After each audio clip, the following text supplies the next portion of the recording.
Sur les étals en briques, de gigantesques morceaux de porc à ciel ouvert. Nous sommes à Gabriel-Gare, un endroit bien connu des Abidjanais, dans la commune de Yopougon, la plus grande commune d'Abidjan. Venez, à bonne chair ici, c'est la bonne chair. Venez. C'est ici qu'exerce depuis une quarantaine d'années Antoinette Fayet, l'une des Amazones du secteur porcien en Côte d'Ivoire. Nous sommes des femmes qui ont décidé de se mettre ensemble et travailler pour vendre cette viande. C'est vrai, c'est bien, c'est dur, mais nous avons choisi quand même ce commerce. Braisée, fumée ou en soupe, la viande de porc n'a plus de secret pour les femmes d'ici. Louise Boyer est l'une d'entre elles. Grâce à ce commerce, elle arrive à subvenir à ses besoins. Je ne paye plus la nourriture, je mange là tranquille, même les soirs. Quand je descends par semaine, vraiment je suis content. Je n'ai pas dit mon salaire, monsieur, mais je suis heureuse. Pilier indéniable de la filière porcine en Côte d'Ivoire, ce sont en moyenne plus de 100 bêtes en provenance des porcheries qui sont écoulées par semaine à Gabriel-Gare grâce au dynamisme et surtout au savoir-faire culinaire des tenancières. On sait préparer. Quand on prépare là, des fois ils disent que c'est viande de bûche. De toute façon, on sait préparer là. Souvent, ils oublient même. Lieu de retrouvailles pour les amoureux de la viande de porc, Gabriel-Gare est un carrefour incontournable. De jour comme de nuit, ce marché rassemble tous les âges. Je suis abonnée. En tout cas, on prépare de la bonne nourriture ici. En tout cas, c'est bien doux.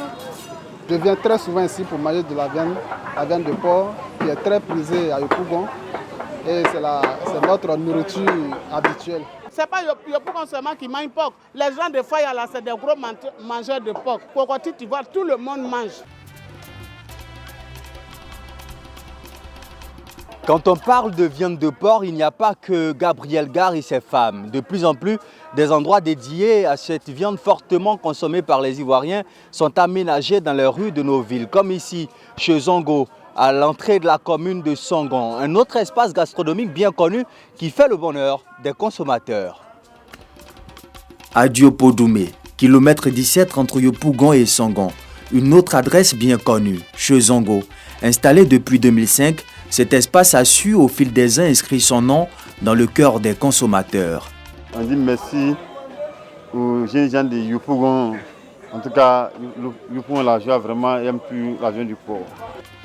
Du four, les morceaux de porc passent par les lames des couteaux de Laza et Foubé, chargés de la découpe, avant d'atterrir dans les marmites de Charlotte. Il y a soupe, il y a braisé, il y a en pâte, il y a grillé aussi. Ici aussi, les clients ne boudent pas leur plaisir de consommer la viande de porc. Voilà, c'est ça qui tue. C'est le meilleur. Ouais, j'ai parcouru des kilomètres pour ce morceau-là. Pour ce morceau-là, l'intestin. Après ça, c'est demain matin qu'on vient mourir. D'autres disent que c'est la viande qui a été maudite par, je sais pas. Bon, moi je n'en sais rien. C'est ça, c'est qu'est sûr, moi, si j'ai l'envie de prendre la viande de porc, je viens prendre la viande de porc. D'où proviennent ces porcs quotidiennement consommés dans les maquis et les espaces dédiés? Dans quelles conditions sont-ils élevés? Pour le savoir, nous nous sommes rendus dans l'un des viviers de l'élevage, à Zaguié, à une dizaine de kilomètres d'Abidjan, dans le village d'Abé. C'est ici que Bernard Kouakou et les siens ont décidé d'installer leur ferme porcine il y a bientôt 10 ans. Une porcherie qui compte aujourd'hui des milliers de bêtes. Augustin Maubieu est l'un des techniciens. Il a en charge le suivi des animaux et l'organisation des activités du personnel. Chaque jour, il faut nettoyer les animaux, nettoyer les déchets et puis nettoyer les loges. Parce que le premier remède, c'est la propriété.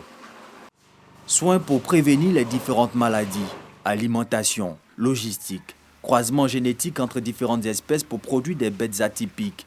Les défis face auxquels les éleveurs sont confrontés sont nombreux. Je peux dire que tous les facteurs font dépenser.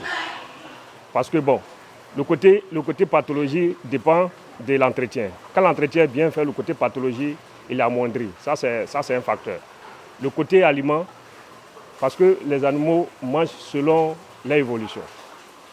Donc l'aliment doit être de bonne qualité, ça c'est un. Parce que ce n'est pas parce qu'on dit le porc mange tout qu'il faut donner n'importe quoi.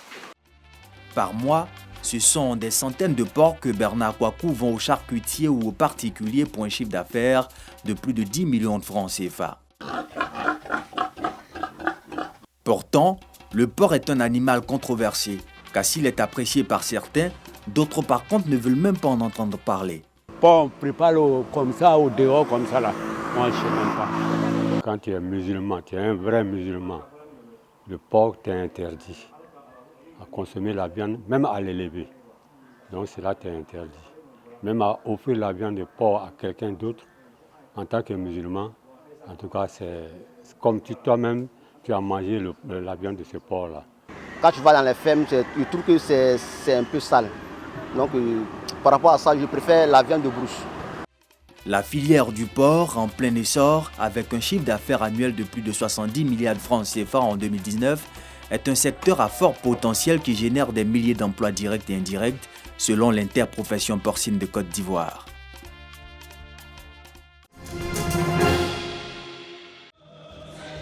Cette année, pour la célébration de la fête des rameaux, pas de procession dans les paroisses à Abidjan, contrairement aux autres années en raison de la pandémie à coronavirus. Ici, à la paroisse Notre-Dame du Perpétuel Secours de Treichville, la messe démarre par la bénédiction des rameaux et des fidèles. Comme le veut la tradition chrétienne, les chrétiens apportent les rameaux pendant les messes. La fête des rameaux symbolise l'entrée triomphale et glorieuse du Sauveur et Seigneur Jésus-Christ à Jérusalem. La fête des rameaux, hein, comme chaque année, n'est-ce pas, sa densité spirituelle. Cette année, hein, pour cause de Covid-19, il n'y a pas eu de procession de rameaux, hein, ce qui draine des foules nombreuses. Mais nous avons vécu l'essentiel. L'essentiel, c'est la parole de Dieu, c'est la lecture dialoguée de l'Évangile, parce que ce dimanche de Rameaux est appelé aussi dimanche de la Passion. Dans nos milieux de vie, dans nos familles, nos foyers, dans nos responsabilités au quotidien, que nous devons assumer les valeurs de l'Évangile de Jésus-Christ. Après la paroisse Notre-Dame du Perpétuel Secours de Treichville, cap sur l'église méthodiste du Jubilé dans la commune de Cocody. Rameaux en main, la célébration était de taille. Les fidèles ont mis leurs plus beaux vêtements pour leur rôle. L'homme de Dieu, le pasteur Roger Missou, a invité les chrétiens à la paix, à implorer la grâce du Seigneur pour la guérison des malades de la Covid-19 et prier pour la fin de cette pandémie. Heureux ceux qui procurent la paix quand ils seront appelés fils de Dieu. Donc tous les chrétiens doivent s'aimer les graines de la paix partout. Si il doit avoir un élan de paix, ça doit sortir d'abord de la chrétienté, c'est-à-dire des chrétiens. Il serait contradictoire et même suicidaire qu'un chrétien puisse adonner à tout acte de belligérance. Parce que la Bible dit que celui qui est en guerre contre son frère ne peut pas être en paix avec Dieu. Que Christ donc apporte la guérison contre la Covid-19, 20, 21, etc. C'est toutes les maladies, que le Seigneur ait pitié de nous et qu'il manifeste ce qu'il a promis à l'humanité, la santé, la paix et le salut par sa grâce. Le dimanche des Rameaux donne le top départ de la Semaine Sainte, durant laquelle sera célébré le Tridium pascal.